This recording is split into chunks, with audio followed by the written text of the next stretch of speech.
নমস্কার, আমার পেজের একটি ব্লগে আপনাদের স্বাগত জানাই। আজকে রবিবার, আর রবিবারে আজকে আমরা গ্রুপ ট্যুরে বেরিয়েছি। আজকে যাব আমরা হচ্ছে জয়পুরের আমের ফোর্টে। তো আমরা আছি এখন চাকসুতে। তো এখান থেকে আমের ফোর্ট যেতে মোটামুটি ওই 1.5 ঘন্টা মতো সময় লাগবে, কারণ এটাও সিটির বাইরে, আবার সিটিটা পেরিয়ে আবার ওইদিকে আবার 11 কিলোমিটার যেতে হবে জয়পুর থেকে। তো সবাই যখন একসাথে গাড়িতে যাই তখন তো মজা আনন্দ এগুলো তো হবেই। তো আমরা এরকম গান গাইতে গাইতে চলেছি আমের ফোর্টের দিকে। এখনও প্রায় অনেকটাই দেরি, তো চলুন এইভাবেই সময় কেটে যাবে। আপনারাও সাথে আসেন। তো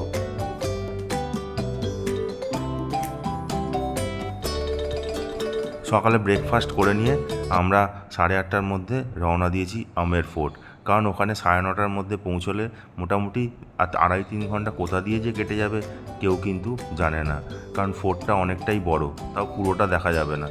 চলুন এবার আমরা মোটামুটি বলতে বলতে চলে এসেছি আমাদের গন্তব্যের দিকে।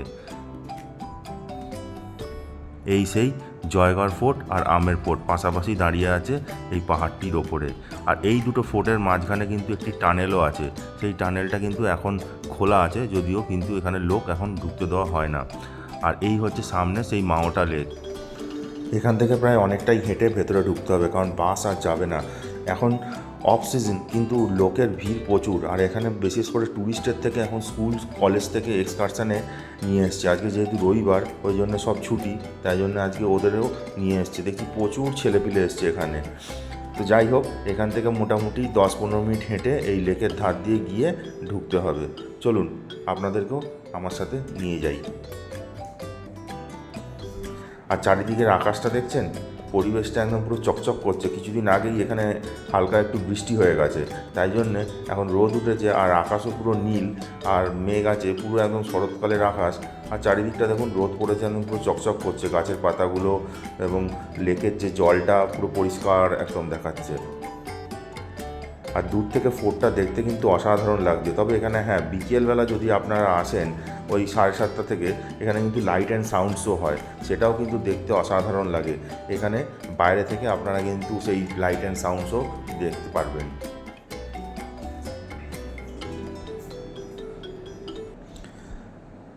দেখুন এখানে আবার কী লেখা আছে দেখুন, এই মাওটা লেকে নাকি আবার ক্রোকোডাইলও দেখা গেছে। তবে যখন দেখা গেছে তাই জন্য লোকজনকেও এনারা সাবধান করে দিয়েছে, যেন এই মাওটা লেকের ভেতরে কেউ প্রবেশ না করে। আমরা এখন ওই আমের ফোর্টের ভেতরে যাচ্ছি এই রাস্তা দিয়ে। রাস্তার দুধারে কিন্তু বগনভিলিয়ার প্রচুর গাছ আছে এখানে। আর এখন গরমকাল, তো এখন বেশ ভালোই ফুল ফুটে আছে, অল্প তাও। দেখুন ফোর্টের কোথা থেকে শুরু হয়েছে, পুরো এই দিকেও ফোর্ট আছে দেখছি পাহাড়ের ওপরে। আর আমের ফোর্টটা তো এই দিকটায়, লেকের এই পারে। ওই হচ্ছে গেট ঢোকার। প্রায় 11 বছর পর আমি এখানে আবার এলাম। 2014-তে এসেছিলাম শীতকালে, ডিসেম্বরে।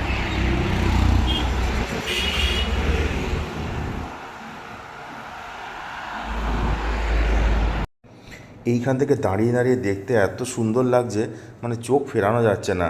সামনে নীল জল, আর পেছনে সেই হলুদ স্যান্ডস্টোনের তৈরি হচ্ছে সেই রাজার দুর্গ, রাজা মানসিংয়ের।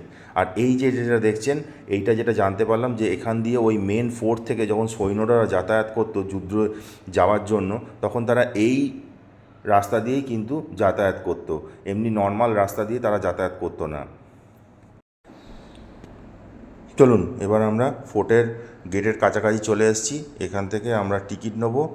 টিকিট নিয়ে আমরা দিলারাম বাগ দিয়ে ফোর্টের ভেতরে প্রবেশ করব। আর এই দিলারাম বাগ হচ্ছে মাওটা লেকের ওপরই অবস্থিত। এটা রাজা মানসিংই নির্মাণ করেছিল। এখানে রাজা তার 12টা রানীকে নিয়ে সময় কাটাতে বিভিন্ন উটকে টেনে নিয়ে যাচ্ছে। আর এই হচ্ছে আম্বের প্যালেসের গেট।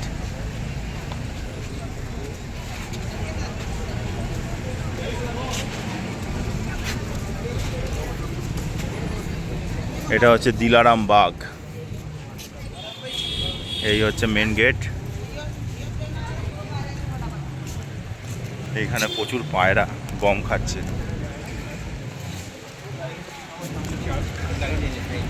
অফিসিয়াল গাইড ফিস 400, 600, 1000। নেই। এই আমরা ফোর্টের ভেতরে প্রবেশ করলাম।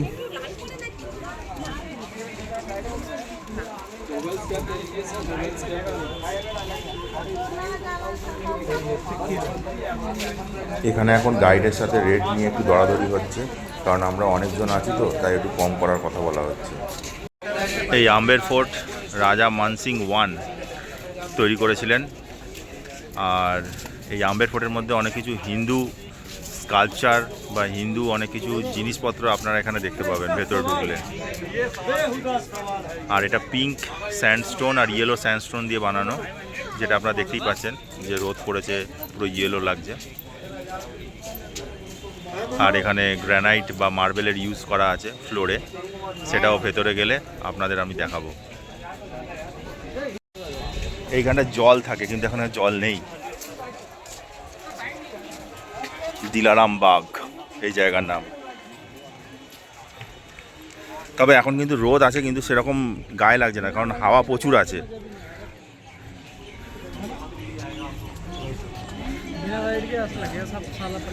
আর ওইদিকে যে পাহাড়গুলো দেখছেন, ওখান দিয়ে সেনা চলাচল করতো। এই মেন ফোর্ট থেকে যখন বেরোতো যুদ্ধক্ষেত্রে, তখন কিন্তু ওই রাস্তা ধরে আপনার সৈনিকরা যেত। এই পুরো ফোর্টের রাস্তা পুরো পাহাড়ের ওপর দিয়ে আছে, মুভমেন্ট এখান দিয়ে হতো। এই যে আমি এখানে যেটার উপর দিয়ে হাঁটছি, এখানেও কিন্তু জল থাকে। এগুলো কিন্তু এখন সব ড্রাই, মেনটেনেন্স চলছে। আর এই দেখুন রাজস্থানী কাজ, এই দিলারাম বাগ যেটা আপনার একটা ফোর্টের অংশ, সেই দিলারাম বাগে এখন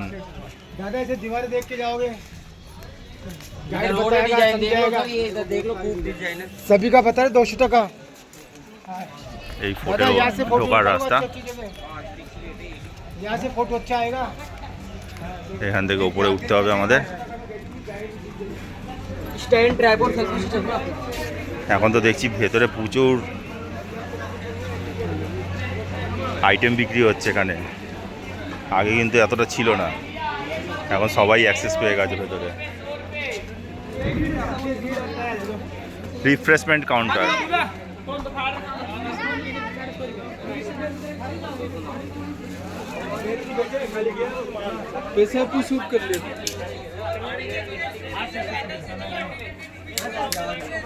চলুন।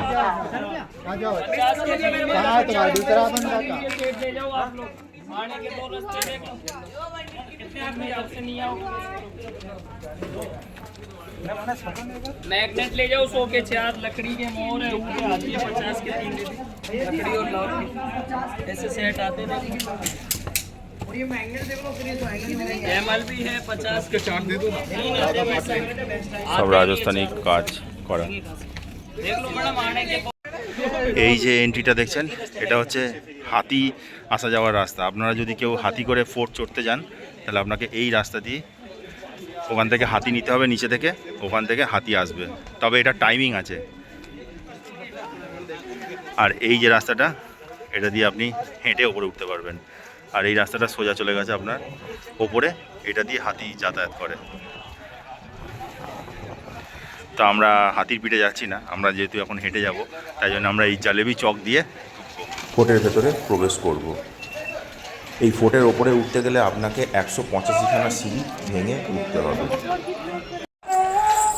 ফোর্টে গেটে ঢোকার মধ্যে মুখেই এই মিউজিক শুনলাম। সেই রুদালি সিনেমায় শুনেছিলাম প্রথম, তারপর এখানে শুনছি। অসাধারণ। যোধপুর ফোর্টে এটা আমি যখন এসেছিলাম 2014, তখন এটা শুনেছিলাম। আর এই আম্বের ফোর্টে প্রথম।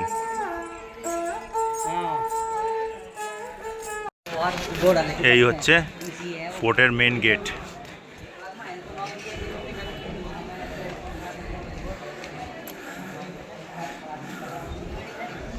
দেখুন পুরো স্যান্ডস্টোন দিয়ে বানানো, আর ওপরে সেই ঝাড় লণ্ঠন এখনো ঝুলছে।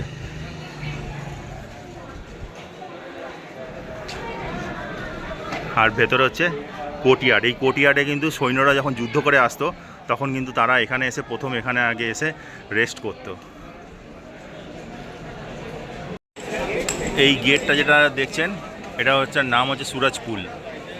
আর এই গেটের নাম সুরজপুল, কারণ এটা হচ্ছে ইস্টার্ন সাইডে মুখ করা, পূর্ব দিক করে মুখ করা আছে গেটটা। তা যেহেতু পূর্ব দিকে সূর্য ওঠে ওই জন্যে এই গেটের নাম হচ্ছে সুরজপুল। আর এই গেট দিয়ে কিন্তু ফোর্টে যত ভিআইপি গণ্যমান্য ব্যক্তিরা আসতো সবাই কিন্তু এইখান দিয়েই এন্ট্রি করতো। এটা কিন্তু একটা রেস্ট্রিক্টেড গেট, এখান দিয়ে সবার এন্ট্রি ছিল না। এই দেখুন সাউন্ড অ্যান্ড লাইট শোয়ের যে বিবরণী সেখানে দেওয়া আছে। এখানে অডিও গাইড 200 টাকা, আর ফ্রেঞ্চ, ইটালিয়ান, স্প্যানিশ এগুলো শুনলে আপনার 250 টাকা পড়বে। এটা হচ্ছে অডিও গাইড আছে, এখানে আপনি হেডফোন দিয়ে দেবে, আপনাকে সব ডিরেকশান বলে দেবে, আপনি যেখানে যাবেন সেখানে আপনাকে সব ডিটেলস বলে দেওয়া হবে। আর এখানে হচ্ছে লাইট অ্যান্ড সাউন্ড শো, এটা বাইরে থেকে হয়, এটা কিন্তু অসাধারণ। এটা বিকেলবেলা টাইমিং আছে। এখন যেহেতু আপনার মে টু সেপ্টেম্বর 7:30 থেকে 8:30। চলো, আমরা এখন এসে পৌঁছেছি ফোর্টের মধ্যে যে কালী মাতার মন্দির আছে সেই মন্দিরে, যেখানে আপনাদের প্রথমেই বলেছিলাম যে এই ফোর্টের মধ্যে অনেক কিছু হিন্দু সংস্কৃতির চিহ্ন আছে। তো এই মন্দিরও সেই চিহ্ন বহন করে চলেছে আজও। দেখুন ফোর্টের এই দেওয়ালগুলো, এই মন্দিরের যে দেওয়াল, এই দেওয়ালগুলো কিন্তু পিওর মার্বেলের এখনও তৈরি, গ্রানাইট পাথর দিয়েও আছে কিছু কিছু জায়গায়, কিছু কিছু মার্বেল। তো এখনও সেই এত নৈপুণ্যতার সাথে যে কাজগুলো করা হয়েছে সেগুলো এখনও অক্ষত আছে। আর ওপরে স্কাল্পচারটা দেখুন, এগুলো কিন্তু পিওর রেড স্যান্ডস্টোনের তৈরি। সৈন্যরা যখন যুদ্ধক্ষেত্রে যাওয়ার আগে, যখন ফোর্ট থেকে বেরোতো, তার আগে এই মন্দিরে তারা এসে কালী মাতার আশীর্বাদ নিত। আর এই ফোর্টের মধ্যে যত রকম বিয়ে হতো বা কোনো রকম অনুষ্ঠান হতো, আগে কিন্তু এই কালী মাতার দর্শন করে সেগুলো আগে শুরু হতো।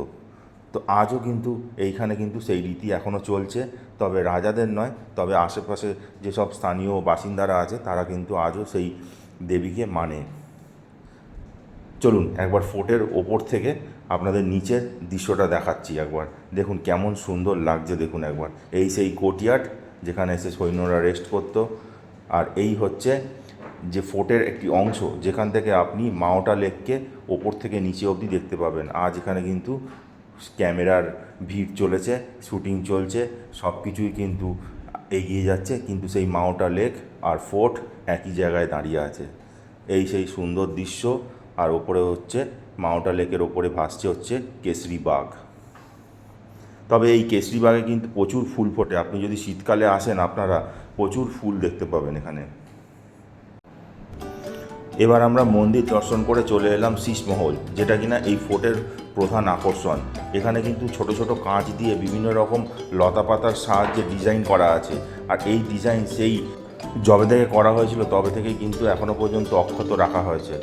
এখনও পর্যন্ত কেউ ওখানে হাত দিতে পারেনি, কোনো রিমডেলিং বা রিস্ট্রাকচারিং কিছু এখনও করা হয়নি। আর এই শীষমহলেই অনুষ্ঠিত হতো রাজা রানীদের বিয়ে।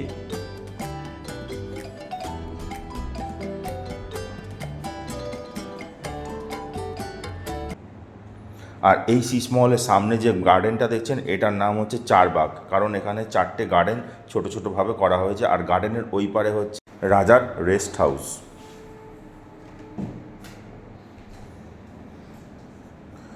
এই সরু গলি দিয়ে আমরা শীষমহলকে পেছনে ফেলে সামনে এগিয়ে যাচ্ছি। আর সামনে এগোতেই আমরা যেটা দেখতে পেলাম সেখানে হচ্ছে রানীদের বাসস্থান ছিল, সেই রানীবাগ যেটাকে বলা হয় এক কথায়।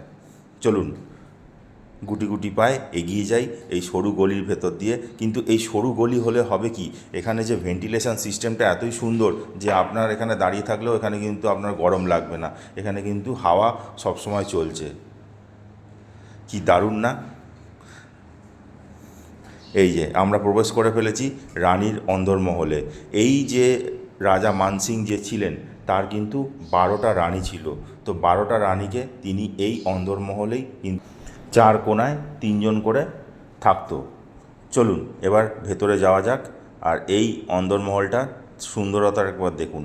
এই যে মাঝখানে যে জায়গাটি দেখছেন এইখানে হতো গান বাজনা। এবার যখনই গান বাজনা হতো তখনই ওই 12 জন রানী চারদিকে 3 জন 3 জন করে বসে পড়তো, আর মাঝখানে বসতো রাজা, আর তারই চারিধারে হতো সেই নাচ গান আমোদ প্রমোদ।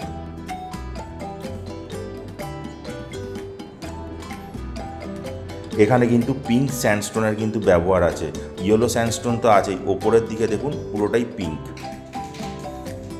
আর এর পেছন দিকে হচ্ছে রাজার দুর্গর শেষ দিক, মানে এখান দিয়ে আপনি জয়গড় ফোর্টে যেতে পারবেন, সেই টানেল ওই দিকেই আছে। তবে এখন ওদিকে লোক চলাচল অতটা নেই, তো আমরাও যাচ্ছি না।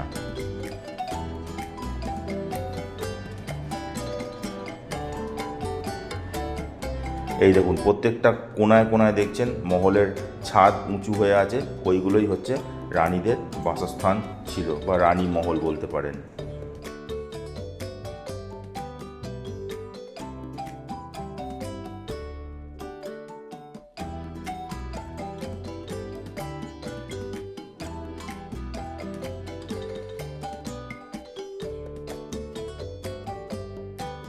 ফোর্টের মধ্যে এখন রেস্টুরেন্টও চলে এসছে দেখুন।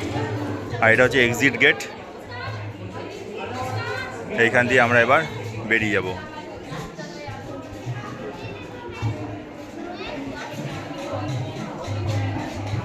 এখানে কিছু একটা মিউজিক প্লে হচ্ছে।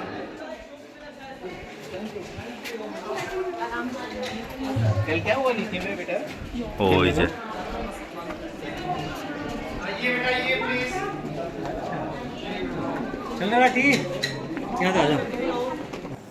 এইবার আমরা এই গেট ধরে ফোর্টের বাইরের দিকে প্রবেশ করব, কারণ আর ভেতরে যাওয়ার অনুমতি নেই। আর বাইরে বেরোতেই দেখলাম এখানেও কিন্তু প্রচুর দোকানপাট বসেছে, আপনারা যদি কেউ রাজস্থানী জিনিস কিনতে চান তবে এনাদের কাছ থেকে কিনবেন। চলুন তাহলে এবারে ফোর্ট থেকে বেরিয়ে যাই আস্তে আস্তে। আর আমার ভিডিওটি আপনাদের যদি ভালো লেগে থাকে তাহলে অবশ্যই লাইক এবং সাবস্ক্রাইব করবেন, আর কমেন্টসের মাধ্যমে কিন্তু জানাতে ভুলবেন না যে কেমন লাগলো। সবাই ভালো থাকবেন, সুস্থ থাকবেন, দেখা হবে পরের একটি নতুন ভিডিও।